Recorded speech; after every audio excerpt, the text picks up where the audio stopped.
Señores, solo faltan 5 días para la realización de este balotaje histórico en nuestro país. Decidiremos quién será el próximo primer mandatario de Bolivia. Recordar también que nuestros compatriotas en el exterior, en 22 países, emitirán su voto al igual que en la primera vuelta, a 5 días de las elecciones. Igual que ayer, las filas. Sí. ¿Verdad? ¿Cómo están, amigos? Buenas noches y bienvenidos. Oye, me arruinaste la canción. Perdón. Pero la verdad sí, pero ya hoy con surtidores con combustible. Miriam, déjame decirte que en el trayecto de la zona sur hacia el centro, que hice hoy yo aproximadamente 7:30, 8 de la noche, vacío.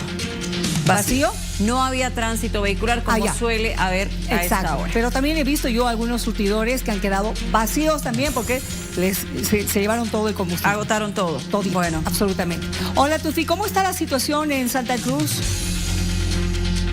Hola Miriam, Luciana, está complicadísimo Miriam, Luciana, en Santa Cruz. Si bien es cierto que hoy hubo una noticia que genera cierto respiro, que es el hecho de que hayan ingresado los que estaban ahí varados, algunos de ellos desde hace 25 días, otros desde hace, ingresaron a la refinería a descargar.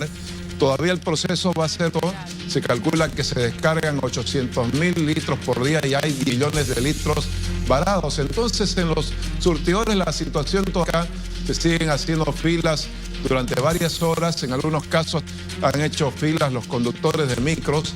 A ver, esperemos que inicia hoy de ingreso a descargar sirva para aliviar, pero la situación sigue siendo crítica en Santa Cruz. Seguro que sí, Tufi, al igual que en otras capitales. Hoy incluso hemos amanecido con una Cochabamba con puntos de bloqueo. Sí. Evidentemente, cerca al mediodía se ha instalado un cuarto intermedio, se levantaron los bloqueos también en Oruro, que eran los transportistas que estaban justamente reclamando por combustible. Ya hay que señalar que las carreteras están expeditas. Sí, a esta hora sí. También la gente esté tranquila y pueda movilizarse de un lugar a otro.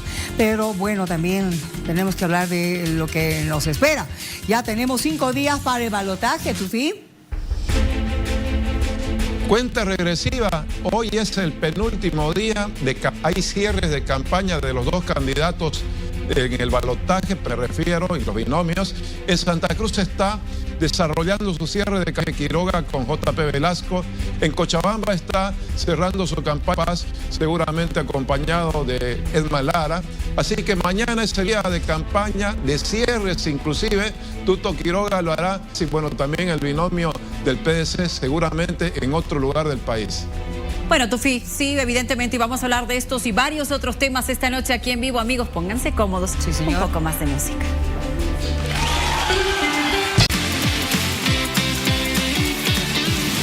Hoy Bolivia habla de... ¿De qué estamos hablando? Atención, hoy Bolivia habla de una tasa negativa de crecimiento. El INE lo ha señalado. Bolivia registra un menos 2,40% en el primer semestre. Se debe a la coyuntura, lo dijo el director del INE. Una serie de movilizaciones que ha hecho referencia, evidentemente. Hoy Bolivia habla de... El FMI lanza nuevo informe. Prevé inflación superior al 20% en Bolivia. Seguimos con estos temas económicos. ¿A cuál más preocupante? Exacto. Hoy Bolivia habla de atención. Cívicos cruceños llegaron a La Paz pidiendo soluciones por el tema del combustible. Aseguran que Bolivia colapsó.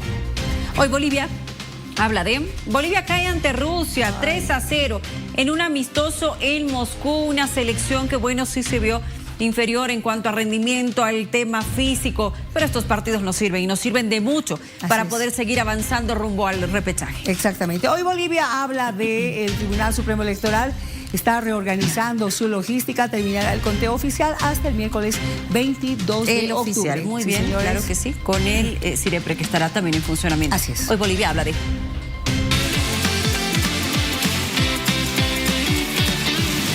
Hoy Bolivia habla de... Consulte en nuestras redes sociales. ¿Tiene que ver con las elecciones? Claro que sí. Considera que los ataques entre candidatos aumentarán en los últimos días de campaña, sobre todo en redes sociales, ¿verdad? Que es donde hay más movimiento. Si no, ¿qué dice usted como ciudadano y cómo vota la gente? 82% dice que sí y un 18% de la población dice que no. Analicemos qué podrá pasar en estos 5 días definitivos y finales rumbo al balotaje.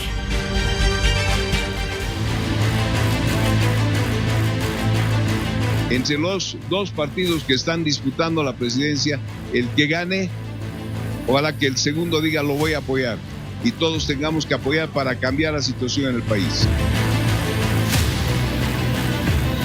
Esperemos que la gente se dé cuenta de qué es lo que se está en este momento manejando en las propuestas. Yo las propuestas creo que algunas son similares, pero hay muchas diferencias entre ambos. Yo le voy a decir a la militancia que vea la mejor opción que ellos vean conveniente. No pueden hacer simplemente porque yo les digo voten por acá, como hacen algunos, voten nulo y todo el mundo tiene que votar nulo. No. Aquí la gente es pensante. Eso no quiere decir que se vayan a los partidos. Eso puede ser que voten ellos en función de la conciencia país. Puede haber un impacto, una medida de shock, porque eso ¿qué significaría? Inflación, más crisis, más pobreza, que yo también estoy de acuerdo en eso, que no deberíamos golpear más la economía de la gente humilde.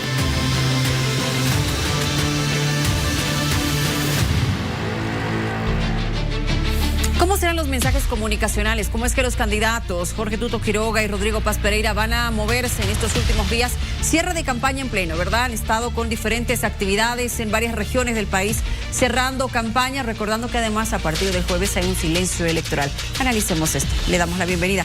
Jorge Richter nos acompaña esta noche de manera presencial. Bienvenido. ¿Cómo estás, Luciana? ¿Qué tal, Miriam? Gracias. Un gusto. Siempre un honor estar con ustedes y un cordial saludo para todo el país. Gracias. En Santa Cruz nos está acompañando Daniel Valverde, con quien también tenemos el gusto de conversar y conocer justamente sus criterios con relación a estos 6 meses de campaña. Creo que la campaña más larga que hemos tenido, ¿no? Posiblemente en los hechos reales son 3 años de campaña que se viene haciendo. El país se politizó muy rápido y estamos bastante agotados. Jorge, ¿y qué crees que van a hacer o qué deberían hacer los candidatos? A ver, tú en tu postura de analista, de experto, además has sido parte del gobierno del Movimiento al Socialismo y por otro lado has sido candidato. Así como está el país en estos momentos, ya casi podríamos decir que no tenemos opción ni de hablar temas de salud, temas de educación. Hay que ver de resolver la cuestión de los dólares y el abastecimiento del combustible. Esto funciona de la siguiente manera. El país requiere dólares para resolver el abastecimiento del combustible. Requiere dólares para tenerlos en la reserva internacional, poder controlar el tipo de cambio. Los candidatos deberían hablar de algo que es muy puntual. ¿Cómo consigues esos dólares? Por la vía del préstamo. Ese es el modelo de Luis Arce. Prestarse para comprar combustible y para seguir aumentando la deuda externa del país. Lo que se requiere son dólares genuinos. Dólares genuinos significa producción de dólares acá en nuestro país a través de distintas actividades. ¿Cuál de los candidatos ha hablado del porcentaje de crecimiento que se espera en función de determinado plan de acción económica? ¿Quién ha dicho cuánto vamos a crecer si tomamos estas acciones y determinación? Nadie ha dado una cifra. Si no tienes crecimiento y solo te ocupas de la corrección fiscal, de la inflación, del déficit fiscal, etcétera, entonces, y no hablas del crecimiento, entonces ¿cómo resuelves el tema de generar dólares en el país para poder resolver a su vez el tema del combustible y el tema de la reserva? Cualquiera de estos dos pasos que mencionas, Jorge, requiere un tiempo. No va a ser inmediato. No, miren, estoy en desacuerdo. Si tomamos algunas decisiones en el país, primero yo digo lo siguiente, no requerimos ajuste estructural, no requerimos un ajuste estructural, requerimos ordenamiento económico. Primera medida, necesitamos retirar a yacimientos petrolíferos de la compra del combustible. Fíjense ustedes algo. ¿Quién compra el combustible en el país, Miriam? Yacimientos. Sí. ¿Dónde está el presidente de Yacimientos? No se lo encuentra. No. ¿Hace cuántos días que ya no lo encontramos? Hace más de 6 días. Ya ha hecho abandono de funciones. Ya debió ser destituido. ¿Qué hace el ministro de Hidrocarburos? El ministro de Gobierno lo está buscando porque hay una orden de detención. No lo encuentra. Va a su oficina. No está. ¿Quién firma la documentación para la compra del combustible? El país no tiene combustible. Y no pasa nada. Y no pasa absolutamente nada. Hay que retirar a yacimientos de la compra del combustible. Ese tiene que ser una actividad de los empresarios privados con ayuda y con supervisión del Estado. Si hacemos esto, tenemos un ahorro de 3.000 millones de dólares. Esos 3.000 millones de dólares a las reservas internacionales, a un subsidio focalizado para la gente en el transporte y a poder establecer unos recursos para un fondo de estabilización económica que nos permita controlar el tipo de cambio. Sin préstamos, sin el Fondo Monetario Internacional, sin hacer sufrir a la gente. Bien. A ver, vamos a ver qué dice Tufi, que está con Daniel Valverde. Sí, buenas noches, estamos con Daniel Valverde. Buenas noches, Jorge. 5 días para ir a votar, Daniel, primer balotaje de la historia. Nos encuentra con esta emergencia del combustible. Ya decía Jorge, parece que será el eje de estos últimos 5 días. Y ahí la pregunta es, ¿cuánto de determinante es esta crisis energética en los resultados del próximo domingo, Daniel? Gracias a todos, saludo cordial a Jorge y a toda la audiencia de tu programa. Bueno, estamos llegando de una forma muy complicada, ¿no?, a la segunda vuelta electoral. Ha habido todo tipo de barreras, conflictos, situaciones que han generado tensiones. El debate del anterior domingo de alguna manera volvió a encarrilar este proceso porque se tocaron temas que creo que son los que interesan en este momento del país. Pero está siendo una semana muy, muy complicada, una semana, diría yo, con ribetes dramáticos. Y aquí indudablemente se muestra la verdadera cara del gobierno de Luis Arce Catacora, ¿no? Una falta de previsibilidad absoluta, está jugando con los intereses del país en el peor momento o en el momento más importante en términos electorales. Por supuesto que puede jugar a que hayan situaciones donde, por ejemplo, las actas no puedan llegar a lugares alejados. Sabemos que hay municipios o recintos electorales que son muy alejados, que cuesta mucho llegar. Eso puede complicar mucho la parte logística, puede generar también un nivel de inseguridad, incertidumbre en el mismo electorado. Creo que esto ojalá se pudiera resolver en las próximas 24, 48 horas como máximo. De lo contrario, creo que indudablemente podríamos hablar de una mano negra incluso, porque esto es raro de verdad, ¿no? Lo decía Jorge, lo escuchaba, ¿no? Que el presidente de Yacimientos esté supuestamente en la clandestinidad, ¿no? Es un momento muy coincidente con la etapa del proceso electoral, que haya desabastecimiento, que exista este ambiente, ¿no?, totalmente de malestar y por supuesto, ¿no?, que castiga a los bolivianos. ¿Cuántas personas están en este momento haciendo cola? Miles en todas las ciudades del país. Esto realmente, repito, como lo dije al comienzo, refleja de cuerpo entero la incapacidad e ineficiencia que ha tenido este gobierno, que ya muchos lo han considerado como el peor gobierno desde la recuperación de la democracia del año 1982. Ahora, Daniel, si bien es cierto que el debate del domingo reordenó, porque había mucho cruce de acusaciones, inclusive se hablaba de guerra sucia previamente, hoy nuevamente se da una declaración fuerte, creo yo, de Rodrigo Paz, que dice: señor presidente, le ordeno sacar el combustible, si no lo voy a enjuiciar. Así le habló hoy día Rodrigo Paz y apunta a Tuto Quiroga e inclusive a su asesor ecuatoriano como parte de una especie de generación de esta situación. Parece recuperarse otra vez en un ambiente tenso después del debate del domingo, que parecía haberse puesto ciertos paños fríos.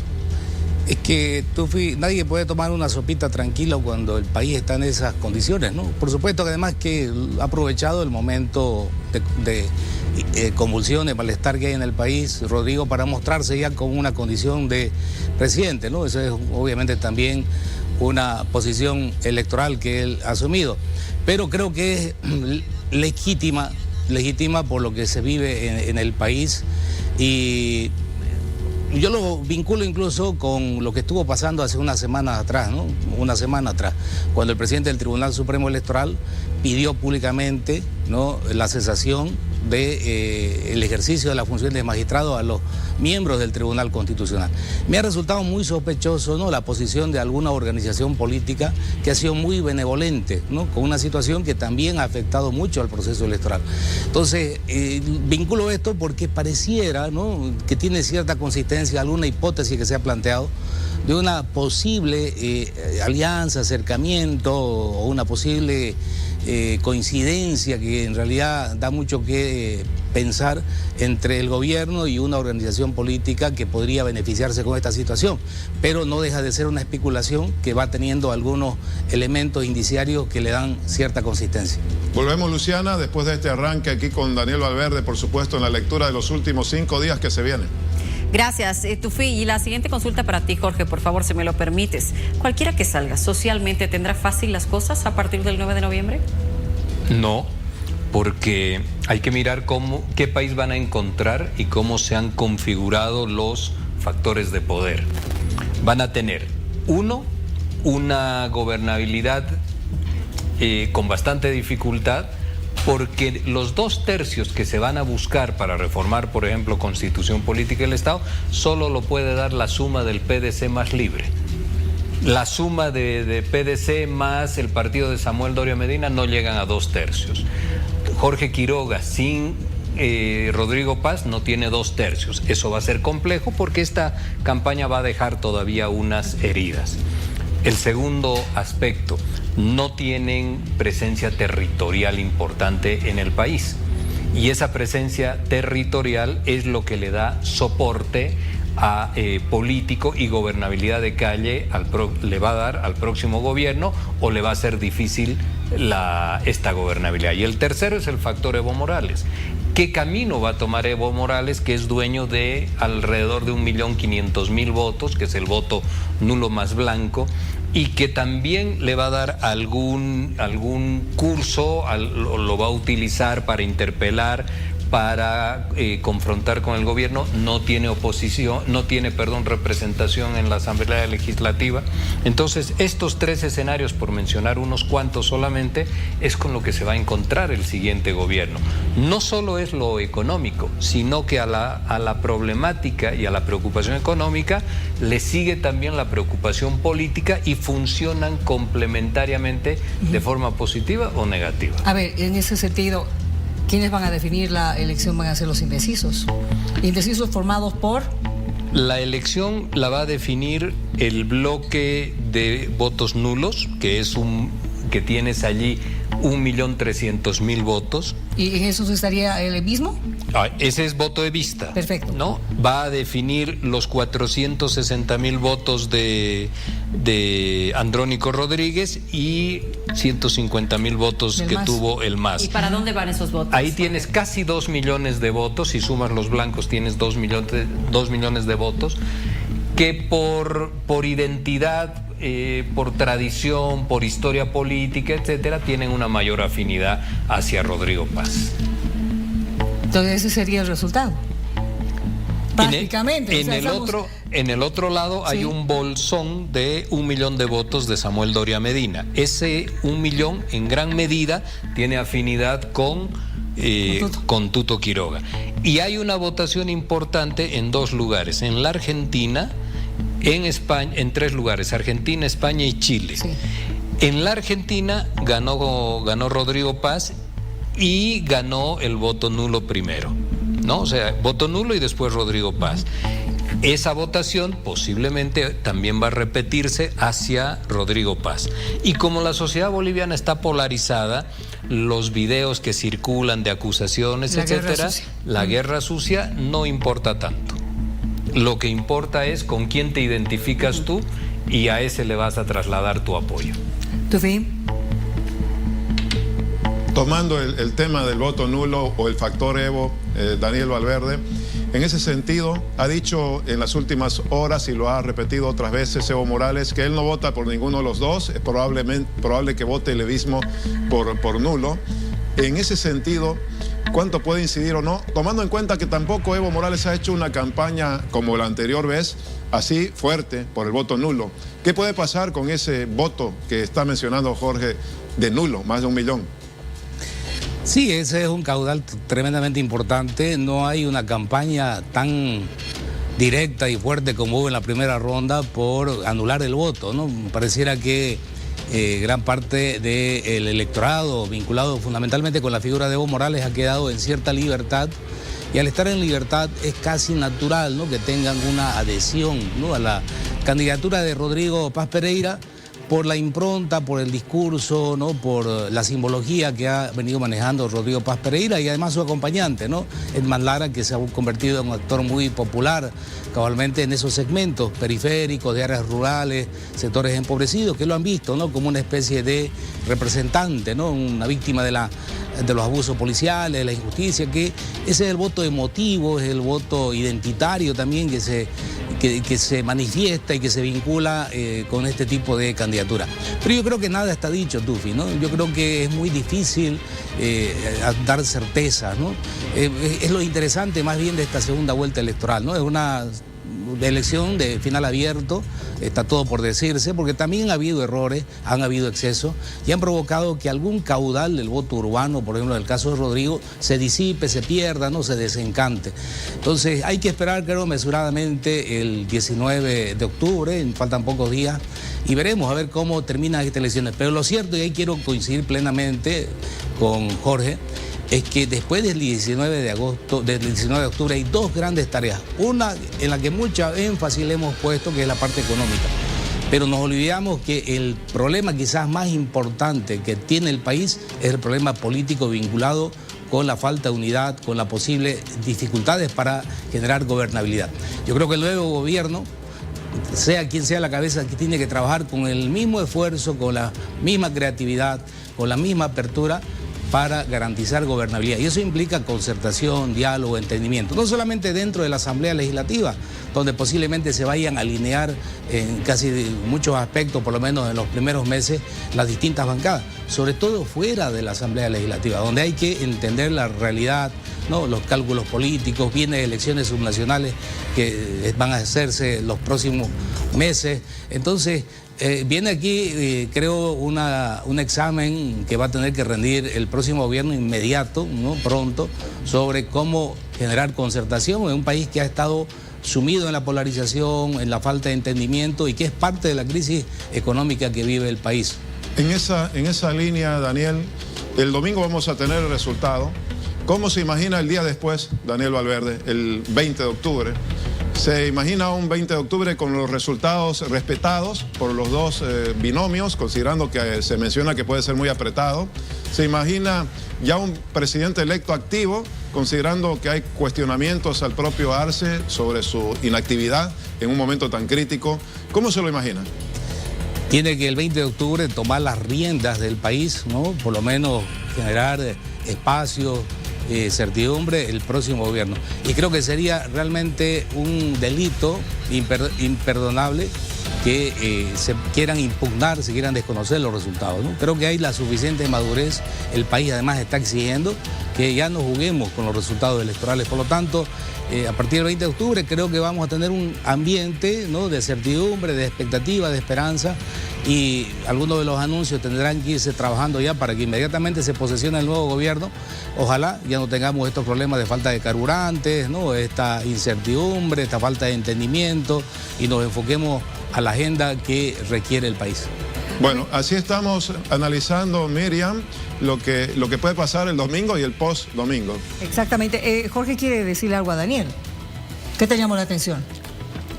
Que en lo que significa el voto nulo, que es parte de los 3.400.000 votos que sacó Luis Arce, esos 3.400.000 participan en el proceso electoral. Están en algún lado y no está Evo Morales, y no está el MAS con la fuerza que antes tenía. Entonces, ¿dónde canaliza? ¿Dónde va? Claramente ha habido una fractura del campo urbano. Toda la parte de lo popular urbano se ha ido con Lara, se ha ido con Rodrigo Paz.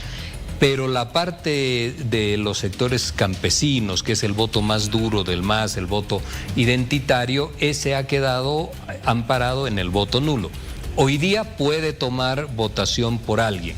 No ha mencionado Evo Morales que quiere hacer una campaña por el voto nulo. Eso hay que leerlo en sentido que hay un apoyo tácito a una candidatura. Seguramente una candidatura que la ve menos violenta o menos... Lo mencionó después de las elecciones de la primera vuelta. Entonces, una candidatura a la que puede mirar con simpatía, pero entre comillas, política. La simpatía política no es cariño, tiene otras connotaciones. En esa perspectiva, las sumatorias hoy en día lo favorecen a Rodrigo Paz. Hay que ver si efectivamente la campaña de Rodrigo Paz ha tenido demasiados errores, no ha sido una buena campaña, pero ninguno de los dos tampoco muestra una fortaleza al momento de defender y de decir cómo van a ser los primeros 60 o 90 días de gobierno, eventualmente. Y algo que mencionaba allá Daniel, que es importante, y que Tufi se lo preguntaba, ¿cómo imaginas al próximo presidente electo? Tiene que presentarle a los bolivianos una hoja de ruta de 60 días. ¿Cómo va a resolver el tema del combustible? Rápido. Eso no está hoy día. Tiene que nombrar autoridades, Miriam. Tiene que nombrar al presidente de Yacimientos, eso es central. Se tiene que nombrar rápidamente. Al presidente del Banco Central de Bolivia, eso es fundamental. Hay una cantidad de autoridades, por lo menos 15, que no pueden estar esperándose hasta que llegue el día 9 y a partir del 9 se tomen unos días también para nombrar. Ya tienen que estar los nombres sobre la mesa. Eso es lo importante, porque conociendo al presidente Arce, él va a seguir en su estilo gobernando hasta el último día. No les va a dar mucho espacio. Entonces ellos tienen que avanzar y el país tiene que tener tranquilidad en aquello. ¿Qué deben hacer en estos últimos días los candidatos, Jorge? ¿Qué piensas? En mi criterio deberían ser absolutamente claros en señalar y decir, los 60 días primeros de mi mandato van a tener estas características, voy a conseguir dólares con este plan económico. No hay plan económico, lo que hay son unas medidas sueltas.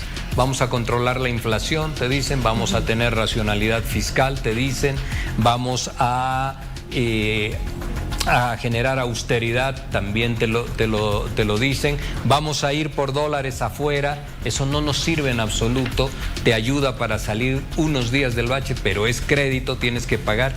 Que te digan cómo vamos a producir en Bolivia nuestros propios dólares, a partir de qué actividad.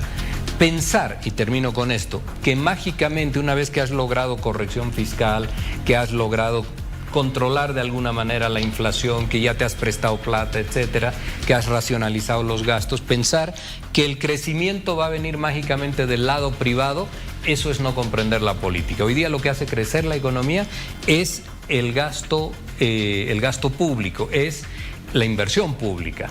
Cuando reduzcan la inversión pública, que han dicho que la van a reducir, ¿quién va a hacer crecer la economía en Bolivia? Por eso empezaba yo hablando del crecimiento económico. Los privados mágicamente, eso es un proceso. Y ese proceso te puede llevar entre 1 y 3 años. Mientras tanto, ¿qué? ¿Recesión? El día de hoy ha anunciado la Argentina entrado en recesión oficialmente. ¿Quién va a hacer crecer la economía en nuestro país si ya no va a haber gasto público, ya no va a haber inversión pública? ¿Quién va a hacer crecer la economía? Gracias, Jorge Tufi, contigo, por favor. Sí, Daniel, ha dibujado Jorge lo que él cree que debe ser la transición de 20 días, será, a partir del lunes, y parte del arranque del próximo gobierno. En ese sentido menciona que la característica de Arce es él gobernar hasta el último día y quizás no pueda abrirse a una transición. ¿Qué cree usted en relación a eso, Daniel? Y si ese dibujo es correcto o algo hay que agregar más en relación a la transición. Bueno, a ver, desde el punto de vista constitucional y legal, Arce Catacora es presidente hasta el 8 de noviembre, él es el que firma designaciones, decretos, ¿no? Pero por supuesto, no tiene legitimidad. Arce Catacora es un presidente ya en agonía, carente de credibilidad. Alguien ha dicho que incluso debería ir ya cortando la publicidad, que es un gasto dispendioso, que no tiene sentido.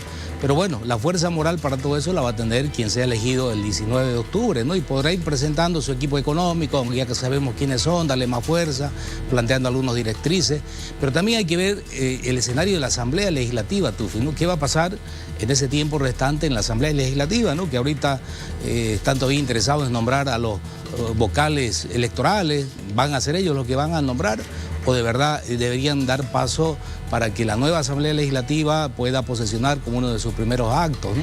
Entonces el país todavía va a sufrir bastante entre el 19 de octubre hasta el 8 o 9 de noviembre, ¿no? Es un periodo en el que vamos a vivir todavía de expectativas, pero no de decisiones concretas, que el país lo que necesita es cabalmente decisiones y comenzar un nuevo momento político, económico y sobre todo de gobernabilidad. Gracias, Daniel, por acompañarnos aquí en vivo esta noche. Volvemos a La Paz. Gracias. Gracias, Tufi. De igual manera, Jorge, muchísimas gracias por habernos acompañado. De seguro te convocamos nuevamente. No, gracias a ustedes, Luciana, Miriam. Quédense pensando en algo que les digo. ¿Cómo van a definir las directivas? Si hay una segunda vuelta, la directiva le corresponde a quien, al que ganó la primera vuelta, directivas de cámaras, Claro, estoy hablando, claro. o al que gana la segunda vuelta. Se ha repartido en la primera vuelta, le corresponde al de la primera vuelta. Y si gana el contrario en la segunda vuelta, estas cosas se las tienen que decir Ir al hablando. país, porque de lo contrario van a generar conflicto. Y consensos, que es lo más importante. Muchas Gracias, Jorge. que esté bien el país. Gracias por habernos acompañado. Bueno, vamos a hablar de otra de las problemáticas que está quejando en estos momentos al país. Tiene que ver con el combustible. La situación que hemos visto, las filas que se van registrando en diferentes puntos del país. Hoy amanecimos con bloqueos. Le reiteramos que ya se levantaron estos puntos de bloqueo. También que se han distribuido combustible a algunas estaciones de servicio que han estado vendiendo, pero las filas persisten, las filas siguen en diferentes puntos del país con las personas que buscan no solamente gasolina, sino también diésel.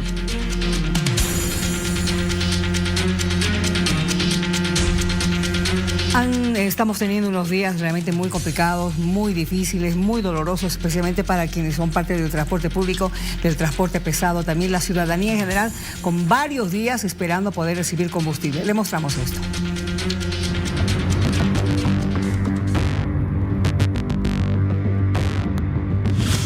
Ahora ya nos queda solo resignación. Exacto, voilà. Ya nos... ¿O reniegas? Así, ¿qué voy a hacer? Así debe ser con mi... ¿O reniegas haciendo la fila? Una parte sí, pero ya pues hay que aguantar nomás, mi estimado.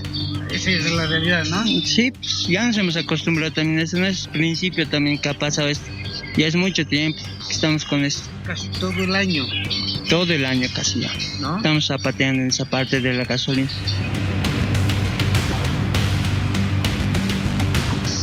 Esta es la parte posterior de la terminal de buses. Esta fila de vehículos es justamente la que se encolumna para poder cargar combustible en la avenida Montes, en el surtidor Uruguay. La fila se extiende ya casi hasta el lugar donde comienza. Más de 500 metros a la redonda, prácticamente medio kilómetro de fila de vehículos en que las personas tienen que aguardar en busca o en espera del combustible prácticamente 9 horas, más de una jornada laboral, todo en la fila. Estás 9 horas en la fila.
Caballero, usted está muy enfermito.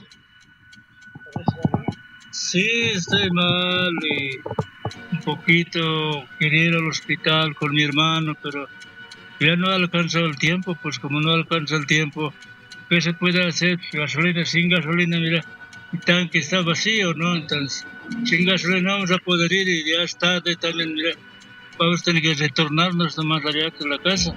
¿Qué es lo que tienes? Estoy con pulmón, mal de pulmón y temperatura no me va. ¿Ya? Sí, para el hospital siempre creo que Estoy casi 7, 8, 9 meses estoy mal. Tiempito ahora en el campo con hierbas naturales nomás ya pienso curarme porque muy gasto también es aquí las clínicas, los hospitales, todo eso.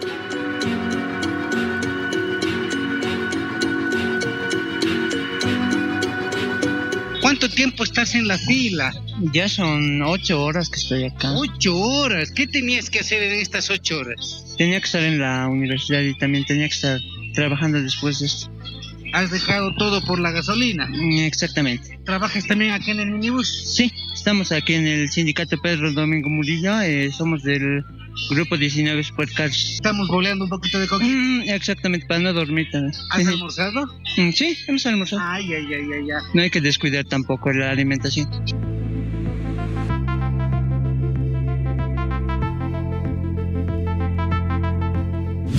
Y prácticamente al frente nos encontramos en otra fila. Una extensa fila de vehículos que también se extienden a lo largo tanto de lo que es la Avenida Perú y desciende por el lado de la Avenida América.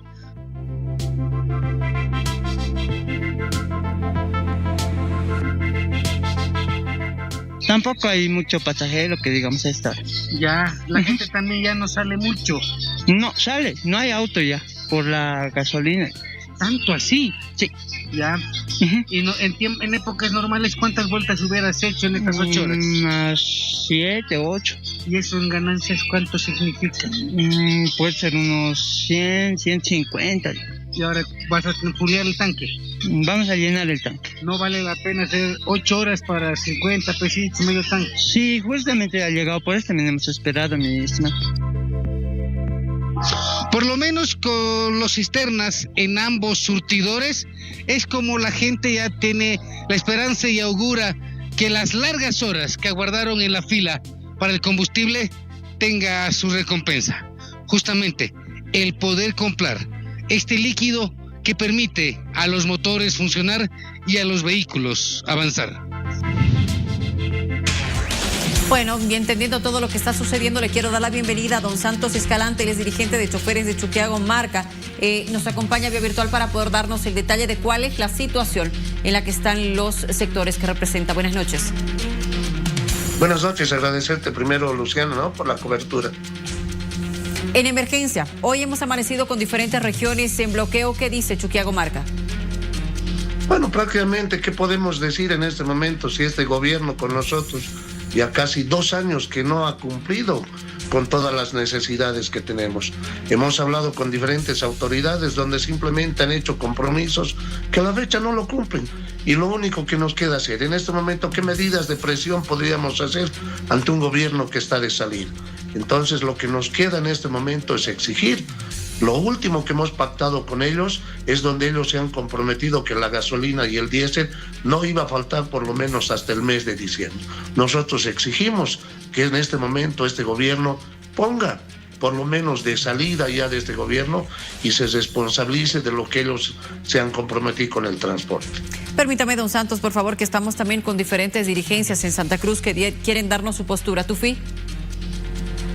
Sí, estamos esta noche con Omar Rivera, que es dirigente de las juntas vecinales de Santa Cruz, representa a vecinos. Omar, buenas noches. ¿Cómo está viendo este problema? Por supuesto que debe preocupar. ¿Cómo afecta en general en este momento a la población, sobre todo a los vecinos? Bueno, los vecinos estamos sumergidos en la peor crisis. Nunca antes en la historia de Bolivia se había visto esta crisis, un desgobierno, un gobierno que nos está matando de hambre, un gobierno que no soluciona el tema de la provisión de combustibles. No hay diésel, no hay gasolina, las colas en estos momentos son interminables, perjudicando de sobremanera al transportista, al gremialista, al ciudadano de a pie. Todos estamos perjudicados y el gobierno, a Dios gracias. Hemos estado inclusive bloqueando Palmasola nosotros porque tenemos todo el derecho de exigir. Hemos pedido la destitución de los gerentes y el tiempo nos dio la razón. Es corrupción, es delincuencia y no sabemos por qué todavía lo protegen a estos gerentes de yacimientos de la NH que no han servido para nada. De verdad es una situación angustiosa, desesperante, perjudicial. Los productos de la canasta familiar se han elevado, pero ya no vuelven más. Se han elevado 1, 2, 3, 10 veces por las nubes y no vuelven más. Tenemos autoridades realmente inoperantes, corruptas, sinvergüenza, que tienen que irse de una vez por todas. Pero mientras estén, tienen la obligación de intentar por lo menos solucionar. ¿De qué sirvieron nuestras marchas, nuestros bloqueos, nuestras protestas? De nada, porque este gobierno se ha dilapidado hasta el último centavo de las reservas de oro, de las reservas económicas, y no queda nada. O sea, de que no nos van a solucionar. Esperemos que el nuevo gobierno que entre va a ser una situación difícil, pero que busque la solución a los temas emergentes de educación, salud, transporte, seguridad ciudadana, que también están por los suelos. La salud está peor que la enfermedad y creo que necesitamos atención. Lo importante es que cambió de gobierno y el que salga, cualquiera de ellos, tiene la obligación de trabajar de la mano con el pueblo si queremos salvar Bolivia. Ahora, Omar, recurrir en estas circunstancias a un bloqueo es profundizar aún más la crisis. En ese sentido, ¿qué puede sugerir usted como dirigente de las juntas vecinales o proponer como medida en unas circunstancias tan críticas? Bueno, el hacer bloqueos, marchas, de todo, y es por demás. No han hecho caso ni a los sectores más pequeños ni a los más grandes. O sea, ¿por qué? Porque no hay recursos económicos. Estamos con las arcas vacías. Por más que nos paremos de cabeza, este gobierno no va a solucionar nada. Lo que tenemos que es acudir a las urnas, cambiar de gobierno de una vez por todas y ayudar al gobierno que salga para que busque contactos nacionales e internacionales, porque no somos, Bolivia ya no es creíble en el tema de financiamiento de préstamos. Tenemos que buscar todos los caminos para que tengamos recursos económicos, ya sea con préstamos. ¿Por qué? Porque también nosotros, los ciudadanos, que no tenemos fuente de trabajo, no tenemos recursos, ni bonos, ni aguinaldos, el 80% vivimos el día a día, y se ha hecho la vida muy difícil, muy difícil. Eso de bloqueos y paros ya no van a dar ninguna respuesta. Lo que tenemos que es esperar ya el cambio de gobierno, pero también tendríamos que obligarlos a estas autoridades que den solución al tema del combustible, porque perjudica a toda Bolivia, a todos los sectores y a toda la sociedad este desgobierno que no hace caso a nada y no tiene ninguna solución. Bueno, hay que tener paciencia, le quedan pocos días y creo que con el nuevo gobierno tenemos que trabajar de la mano. En esta jornada, la dirigencia del transporte público decía que solo está operando un 30 a 40% del transporte y que están priorizando los barrios, considerando que las zonas más diríamos que desprotegidas son las que más necesitan el transporte público. ¿Hay alguna forma de coordinar con la dirigencia del transporte público para que esto se soporte mejor? Sí, la verdad es que los transportistas son nuestros aliados naturales en todo el territorio nacional, pero que no es culpa del transportista que no nos sirvan. Están atendiendo el 30 o el 40% porque no hay combustible. La gente ya se ha acostumbrado a realmente a vivir este desastre en el que estamos. Hay que tener paciencia, unos días más y este gobierno ya se va. Bueno, volvemos con Luciana La Paz. Gracias, Tufilles, que está en contacto con nosotros, don Nelson Andrés Lama, el jefe de unidad de análisis de la ANH, de seguro para darnos algunas respuestas que la población necesita conocer. Buenas noches. Buenas noches, gracias por la invitación. ¿Cuándo se soluciona el problema del combustible? El día de hoy ya se ha realizado el seguimiento. Hasta este momento ya se ha cumplido con el 100% de los despachos en lo que corresponde a gasolina especial, tanto especial como especial plus. Y existen las plantas de almacenaje del eje central que continúan despachando. Eso quiere decir que va a sobrepasar este volumen. Esto es indispensable en consideración de que tuvimos una brecha en los últimos días y hay que recuperar ese volumen, ¿no? Esperamos que en el transcurso de la semana ya se puedan eliminar las filas y volver a la normalidad que teníamos a principios de la semana pasada, donde no contábamos con ninguna cola. Bien, entiendo lo que me dice. Entonces, estaría despachando el 100% del volumen y en los próximos días se va a intentar hacer más pequeña esta brecha que ha quedado por los días de retraso en la distribución. La siguiente pregunta, por favor, señor Nelson Andrés Lama, ¿hasta cuándo tendríamos la garantía de que se van a seguir realizando despachos por el 100%? Como Estado, lo que se garantiza es el trabajo en cada una de las instancias. Tenemos un Ministerio de Gobierno, un Ministerio de Economía que viene realizando todas las gestiones para poder contar con las divisas y cambiar los montos en boliviano con los que se cuenta en el Estado para poder comprar en el extranjero. Los volúmenes a los proveedores. No debemos perder de vista que pagamos en dólares para poder adquirir el combustible y en el mercado interno se lo vende en bolivianos y con una subvención. Por parte de IPFB viene realizando todas las gestiones para poder realizar estos pagos y a través del trabajo técnico también la logística, como vienen a ser las cisternas que ya estaban en Palmasola, por ejemplo, para que el descarguío y el despacho sea inmediato. Y como Agencia Nacional de Hidrocarburos venimos realizando el control y la supervisión a todas las actividades en los diferentes operadores de la cadena, tanto IPFB como estaciones de servicio. Los volúmenes que se tienen a disposición en este momento, ¿hasta cuándo alcanzan en caso de que pueda registrarse alguna otra brecha con el tema de las divisas? Es importante tomar en cuenta que los volúmenes se encuentran en constante movimiento. Estamos hablando que cerca de 500 cisternas y kilómetros de poliductos por donde se mueve el producto en todo el territorio nacional están en constante movimiento, es bastante dinámico. Todos los días, no el producto que existe hoy es el único producto que va a existir mañana. Mañana va a continuar ingresando productos por las distintas fronteras.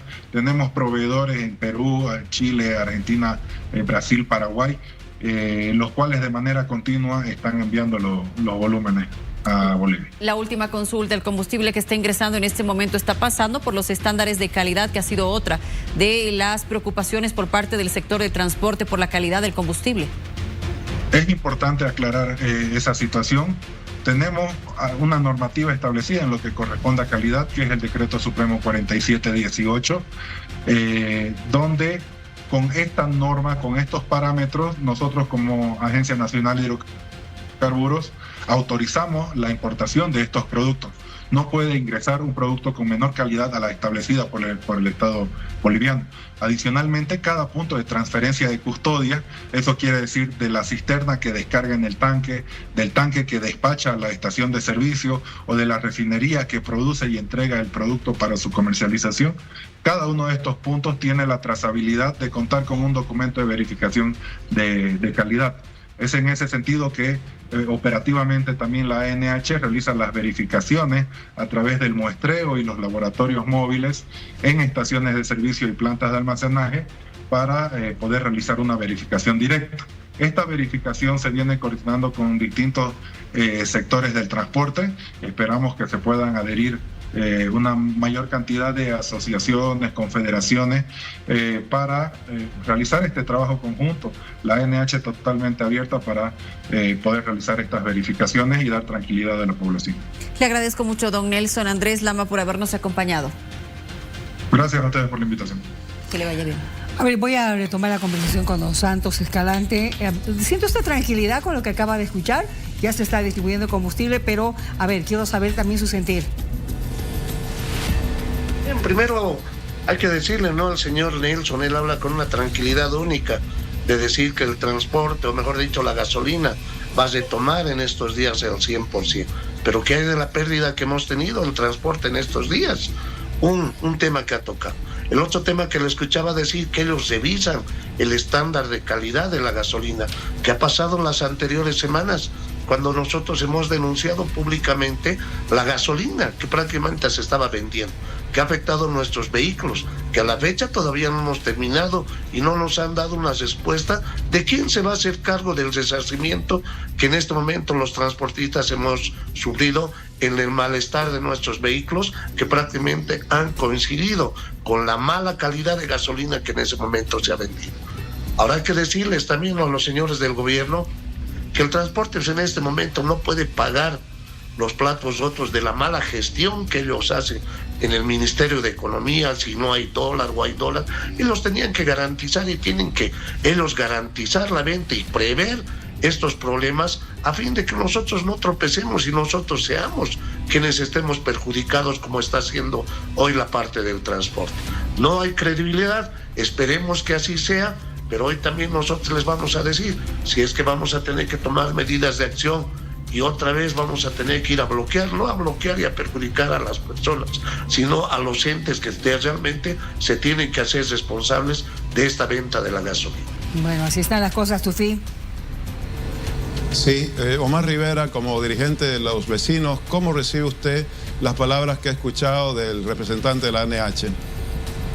Es pura charla, pura demagogia. Todo este tiempo han prometido servir, todo este tiempo han prometido proveer. Estos deberían estar en la cárcel, todos estos señores. Han visto que un gerente nacional de yacimiento es el peor de los ladrones, los de la NH lo mismo.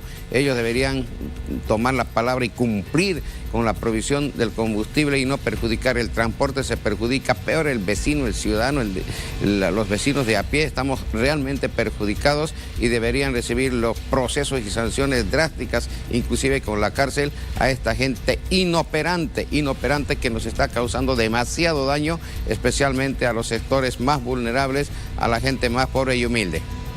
Muy bien, le agradecemos haber estado aquí en vivo, Omar. Gracias, licenciado. Volvemos, Luciana. Gracias, y agradecerle también a Dos Santos Escalante, dirigente de los choferes Chuquiago Marca, que también ha estado con nosotros haciéndonos conocer el sentir de este sector que se ve perjudicado por la situación del combustible. Hacemos una pausa, quédese con nosotros que en breve estaremos hablando, recuerde usted, de esta embarcación, de esta expedición de franceses que han atravesado aguas en nuestro país y ya están en el panorama internacional. La embarcación El Pipilintu, ¿se acuerda? Hemos hablado con ellos y le tenemos novedades. También hablaremos de incendios forestales. Quédese con nosotros que en breve retornamos aquí en vivo.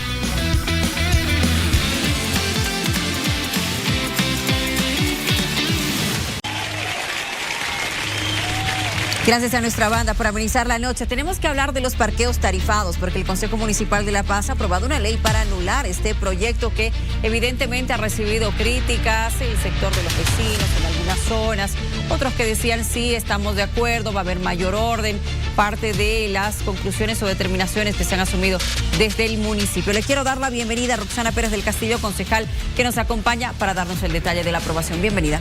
Muy buenas noches, es un gusto estar con ustedes, saludar a nuestra La Paz del Alma, efectivamente en nuestro mes aniversario con noticias que son muy importantes. La Paz, a través del Consejo, le ha dicho fuerte y claro al alcalde municipal que esta ciudad no es su patio trasero y que las leyes deben ser respetadas, no solamente en cuanto al proyecto que deja sin efecto el parqueo tarifado, sino también en cuanto a los proyectos sin planificación urbana que afectan los bolsillos y las economías de nuestra población. ¿Cuáles son esos otros proyectos? Bueno, tenemos la ciclovía, tenemos La Paz absolutamente bombardeada desde la costanera, que ponen letreros que se cae el muro y le ponen los autos por encima, que no necesita ser ingeniero ni un gran genio para entender que no hay coherencia. Tenemos a la avenida Mario Mercado absolutamente cerrada, la cancha Fígaro, tenemos a el Ecuador, la Don Saavedra, la avenida del Poeta, y podría seguir. A eso se le ha sumado una ciclovía, y no es que estemos en contra de las ciclovías, estamos en contra de esa ciclovía porque no tiene planificación urbana. No conforme con este descalabro municipal, le han aumentado el parqueo tarifado. Hoy, en el aniversario, en el mes aniversario de la fundación de Nuestra Señora de la Paz, se ha establecido la aprobación del proyecto de ley que anula el parqueo tarifado por no contar con planificación urbana. ¿Qué dice el alcalde? Porque ya ha sabido hablar. Bueno, el alcalde dice que no va a cumplir con esta ley, que él la considera inconstitucional. Permítame, Roxana, tenemos justamente la declaración de las autoridades municipales con relación a lo que hoy ha hecho el Consejo Municipal.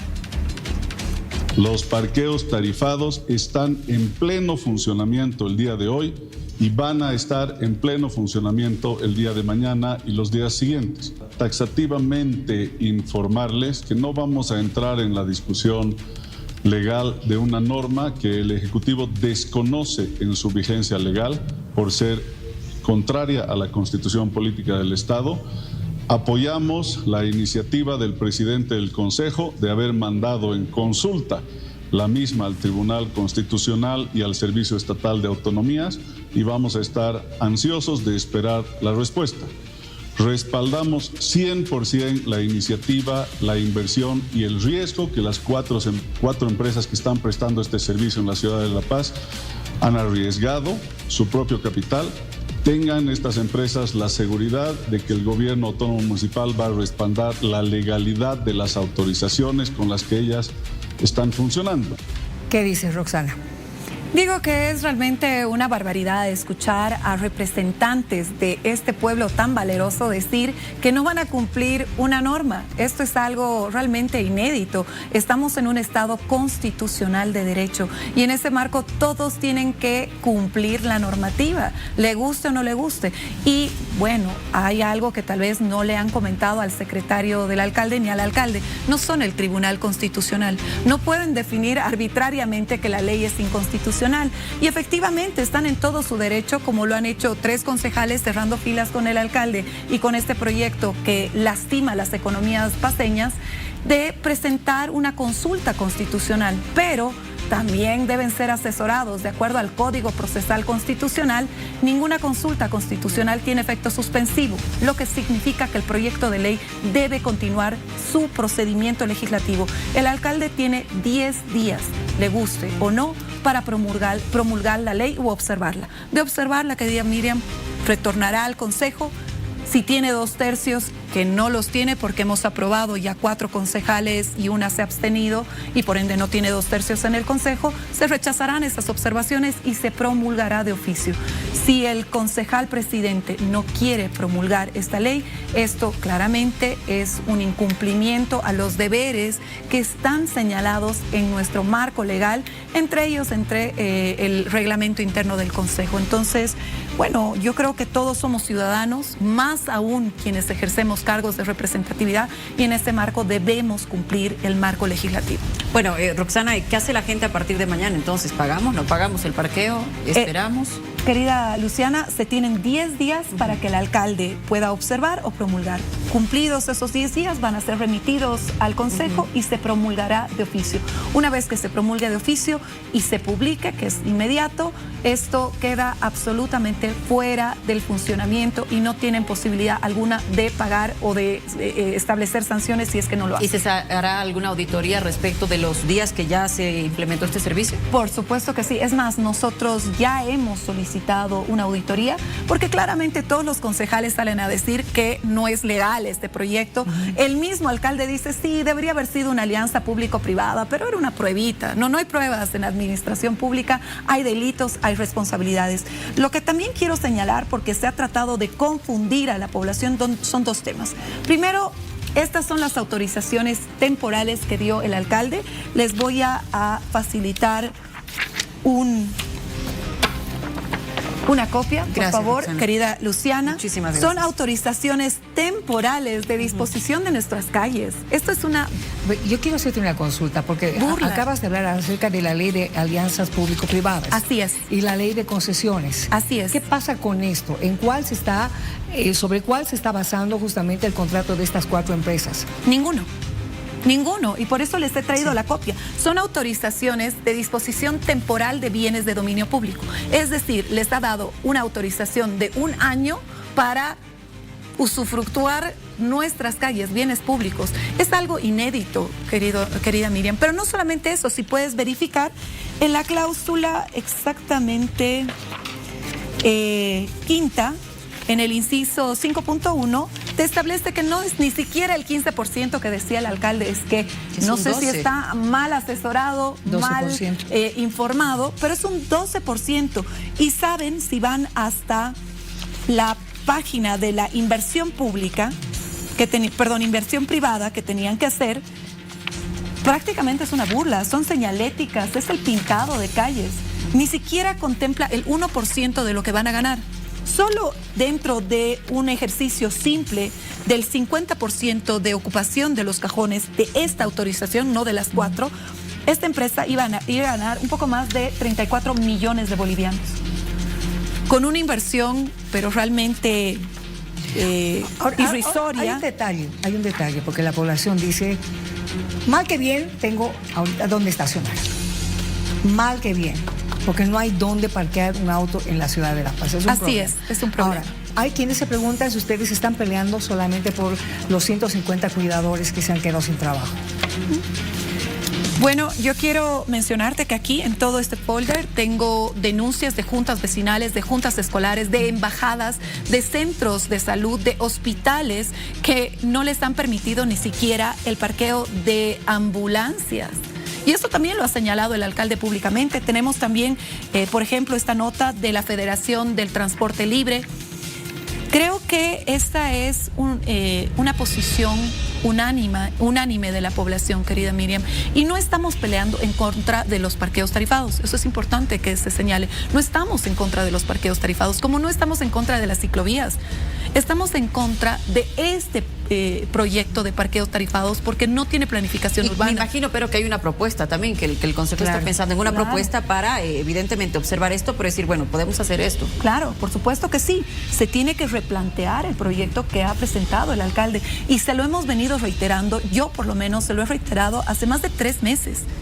Y por supuesto que también están incluidos los cuidadores de vehículo.